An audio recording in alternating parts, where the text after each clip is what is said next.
Dimanche 9 septembre 1888. Je suis assis à ma table dans le grenier de mon immeuble. Les mots ont du mal à venir et j'ai plus de mal encore à écrire. Mon porte-plume serré au bout des doigts, je tremble un peu et les lettres que je forme sont à peine visibles. Pour la première fois, je me retrouve ici, derrière mon écritoire bancal, lié par une promesse que je me suis engagée à tenir. Raconter ma nouvelle vie, qui commence dès demain. Je viens d'être embauchée pour travailler comme manœuvre sur un grand chantier. Et quel chantier! J'ose à peine l'écrire, tant j'ai du mal à y croire. Celui de la construction de la Tour Eiffel. Oh, bien sûr, je n'ai que mes bras et mes jambes à offrir, et je ne serai pas l'ouvrier de la première heure. J'arrive en cours de route. Les 4 pieds de la tour, comme de gigantesques pattes d'éléphant, sont, depuis des mois, solidement plantés dans le sol. Le premier étage est en place et les pylônes sont lancés à la conquête du ciel.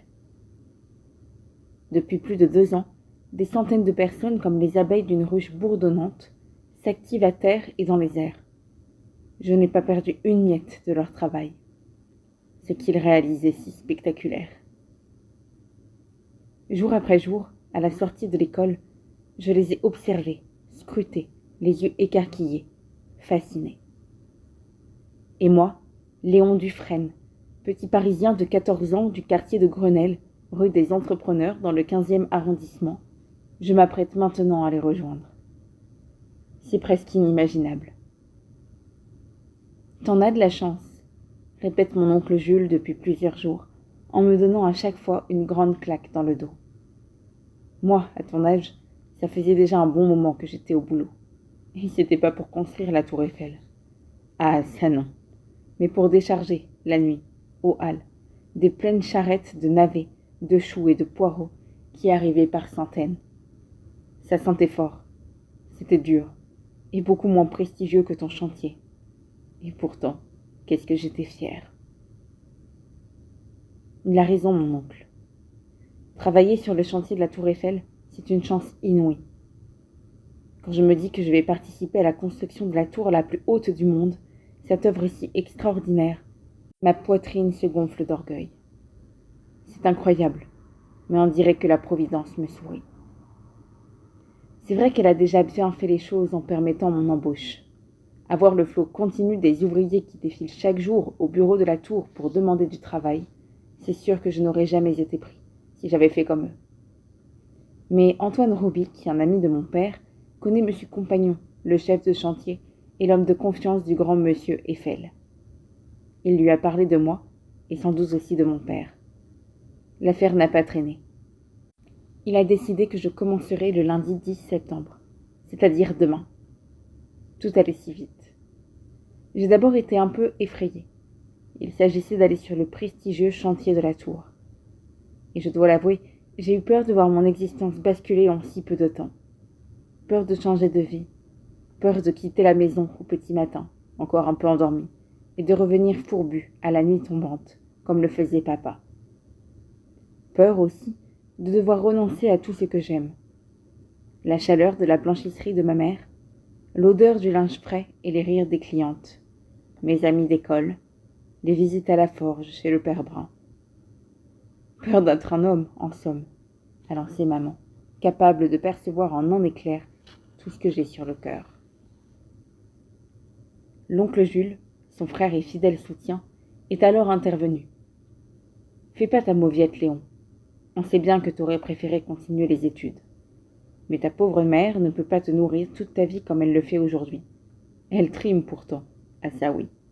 Mais il faut à présent que tu la gagnes, ta soupe. T'es un grand gaillard, costaud avec ça. Je savais bien qu'il disait vrai. Pourtant, je gardais depuis des mois ce regret vissé au fond de moi-même. Renoncer à passer mon certificat d'études. L'examen auquel mon maître, M. Faure, voulait me présenter. Il en avait parlé à mes parents pour les convaincre de mes capacités. Il disait que je pourrais devenir employé aux écritures, contrôleur au chemin de fer, ou même postier. Et moi, je l'espérais tant. Mais je me suis repris. Face à l'enthousiasme de tous ceux à qui j'apprenais mon embauche sur le chantier du siècle, mes craintes se sont estompées. Je me suis forcée à bomber le torse. J'allais devenir grand, entrer dans le monde des adultes, prendre mon destin en main.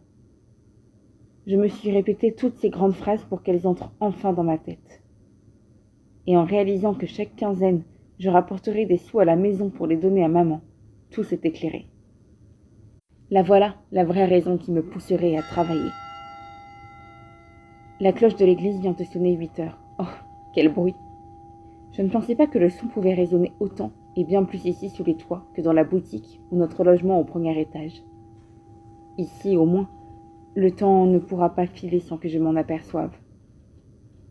En écrivant cette phrase, je me rends compte qu'il faut vite redescendre. C'est l'heure de la soupe et maman va me sermonner. 9h moins le quart du soir. J'ai promis que je ne veillerai pas longtemps. Demain, c'est le grand jour et je dois me lever tôt. Rien que d'y penser, je sens l'excitation monter. Pourtant, il faut bien que je raconte tout ce qui s'est passé jusqu'à aujourd'hui. Sinon, je n'aurai pas le courage de continuer ce journal que je viens à peine de commencer. Mon père, Jean Dufresne, couvreur de son métier, est mort le 28 avril dernier. Il était en train de réparer le toit de monsieur Violet, un grand bourgeois, habitant tout près d'ici, rue de l'église, lorsqu'il est tombé du toit, sans que l'on sache comment.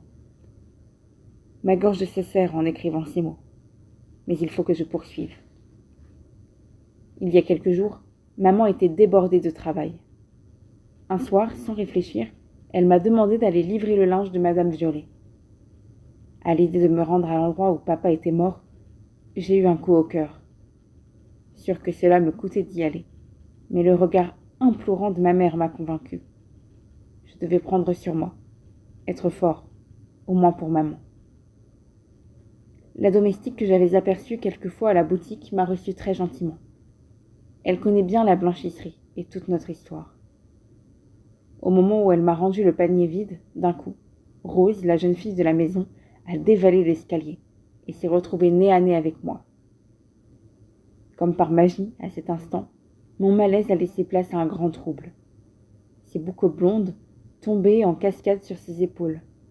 Ses yeux immenses, bleus d'azur, et son sourire éclatant resplendissaient. J'étais éblouie. Qu'est-ce qu'elle était belle! Elle m'a tendu gracieusement sa main fine, et moi, je me suis sentie tout nigaud. Je bredouillais mon prénom en baissant les yeux. Soudain, monsieur Violet est arrivé.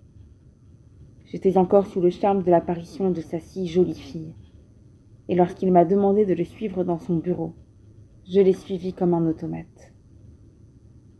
Là, devant cet homme élégant et jovial, j'étais pétrifiée de timidité et de méfiance. Je n'avais qu'une idée en tête, me sauver. Pourquoi ce monsieur me posait-il toutes ces questions sur ma vie, la boutique, ma mère et moi-même? Pourquoi s'intéressait-il à nous autres, petites gens, qui ne comptions pour vivre que sur les sous gagnés grâce à notre modeste blanchisserie? Pourquoi s'était-il engagé à verser une pension à ma sœur, Augustine, le temps de ses études, comme me l'avait appris maman il y a quelques jours? Autant d'égards ne me disaient rien qui vaille. Faisait-il tout cela pour nous par pure charité, comme le recommandait le curé à la messe chaque dimanche, ou agissait-il pour soulager sa conscience après l'accident de papa? Autrement dit, pour être quitte. Quand il me parla du chantier de la Tour Eiffel, il savait que j'allais y travailler, et le ton de sa voix changea.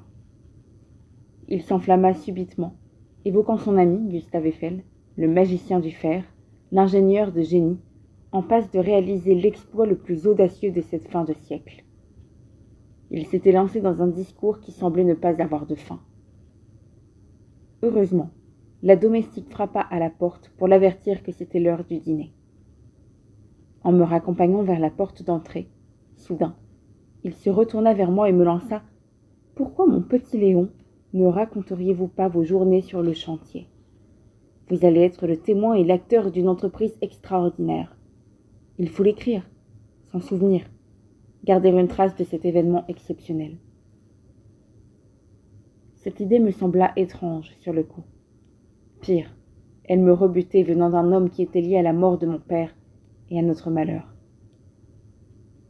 Sacrebleu, j'entendais pas se rapprocher dans l'escalier. C'est sûrement maman qui vient me chercher pour aller dormir. Si c'est pas du possible. Et dire que demain tu dois te lever à l'aube. Vient-elle de marmonner entre ses dents pour ne pas réveiller toute la maisonnée. La colère se lisait dans ses yeux. Les mains sur les hanches, elle a fait semblant d'attendre que je pose mon porte-plume. Je lui ai dit qu'il ne me restait que 2 phrases à écrire, alors elle est redescendue.